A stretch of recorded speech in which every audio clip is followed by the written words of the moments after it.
জি হযরত, আপনারা বয়ান শুরু করেন। আবুল ভাইয়ের মুখে ইদানিং দাড়ি। কি কি কি কি কি বললেন? আবুল ভাইয়ের মুখে দাড়ি? আচ্ছা, ওইটাকে দাড়ি বলে? তাহলে আমার এগুলো কি? আমার এগুলো কি ভাই?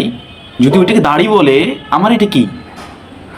ওইটাকে দাড়ি বলে? আচ্ছা আচ্ছা, আপনাদের ভাষায় ওইটা দাড়ি। ওকে, এরপরে বলেন বলেন। আমার আবার নাই। আচ্ছা হ্যাঁ, আমরা দেখতে পাচ্ছি আপনার মুখে কোনো দাড়ি নেই, তো কি জন্য রাখলেন না দাড়িটা, একটু বলেন তো।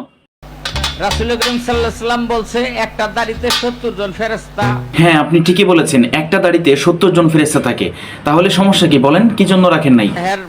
এর তো অনেক ফেরেশতা না, দুই কান্দে তো দুইটা আছেই, আর আবার দুই কান্দে দুইটা আছে, এহেন্দা কোনো ফেরেশতা নাই। ও, আপনাদের সবার ঘাড়ে ফেরেশতা আছে? আচ্ছা, আমার আসেনি? আসো তোমরা? আচ্ছা, দুই কান্দে দুইটা ফেরেশতা আছে। হ্যাঁ, মানে যে কেমন যেন গরু ছাগলে বলতেছে, দুই কান্দে দুইটা আছে, মানে কথার স্টাইলটা কি এদের, দেখেন স্টাইলটা কি, কথার স্টাইলটা কি। এরপরে কি সমস্যা বলেন বলেন। যদি জিগান কেন নাই, দুইটা কারণ। একটা কারণ হইলো এত ফেরেশতার ভার বহন করতে পারতাছি না। কি কি কি কি কি বললেন, আবার বলেন তো। একটা কারণ হইলো এত ফেরেশতার ভার বহন করতে পারতাছি না। ও আচ্ছা আচ্ছা আচ্ছা, ফেরেশতার ভর। উফ, ওলা কত ফেরেশতা, আমার থুত মাসে পড়ে যাবে। আল্লাহ, আপনারা সহ্য করতে পারেন তো যাদের দাঁড়িয়ে আছে? ফেরেশতা কি ওজন বাড়ে নাকি অনেক? আমার তো কয়েক মন মনে হইতেছে এখন। আল্লাহ, তারপরে বলেন বলেন বলেন বলেন। আর একটা কারণের কথা কব না, কইলে সমস্যা আছে। প্রিয় দর্শক, আল্লাহই জানে আর একটা কারণ কি। উনি যেটা বলতে চাচ্ছে না, দেখেন এটা বললে হয়তো তার অবস্থা খারাপ হয়ে যাবে, জনগণ এটা মেনে নিতে পারবে না। তার মানে আর একটা কারণ যে কি, এটা সে বলতেই সাহস পাচ্ছে না। তার মানে কি জঘন্যতম কারণ আর একটা সে মনে করে রাখছে অন্তরের মধ্যে, এটা সেই জানে। আচ্ছা, তো আপনি এই যে জানতে পারলেন যে এক একটা দাড়ির মধ্যে 70 জন ফেরেশতা থাকে, তাহলে এটা আপনি কই থেকে জানেন, একটু জানাবেন, একটু বলেন তো কই থেকে। হ্যাঁ, এটার একটা হাদিস আছে।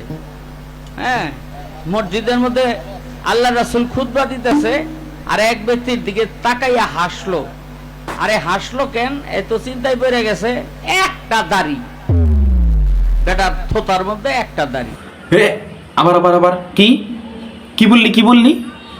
তোকে এখন আর আপনি বলা যাবে না, তুই কি বললি? বেটা? একজন সাহাবীরে তুই এটা বেটা বেটা বললি? ভাই রিল্যাক্স। একজন সাহাবী, আমরা কত সুন্দর করে সম্মান করে তাদেরকে বলি আল্লাহর রসুলের সাহাবী, আল্লাহর রসুলের সাহাবী। আর এই লোকটা কি বললো? একটা বেটা। আল্লাহর রসুলের সামনে একটা বেটা বসে আছে, বেটা। হ্যাঁ, মনে রাখেন। তো এখন মাশাআল্লাহ আলহামদুলিল্লাহ আমরা শুনলাম খুবই ভালো। তো মাশাআল্লাহ আলহামদুলিল্লাহ, এত সময় আপনারা যা শুনলেন খুবই ভালো। হ্যাঁ, খুবই ভালো। এটার উপরে আর কোনো কথা হইতে পারে না এই পৃথিবীতে। আপনার বিবেক, আপনার বিচারের আদালতে, আপনার বিবেকের আদালতে কি বলে, একে কি করতে মন চায়, আসলে যারা অন্ধকারের মধ্যে আছে তাদের কাছে এটাই ভালো, এটাই সত্য। ঠিক আছে, আমি শুধু আপনাদের সামনে এদের আসল রূপ, আসল পরিচয়টা তুলে ধরলাম, বাকিটা আপনাদের হাতে।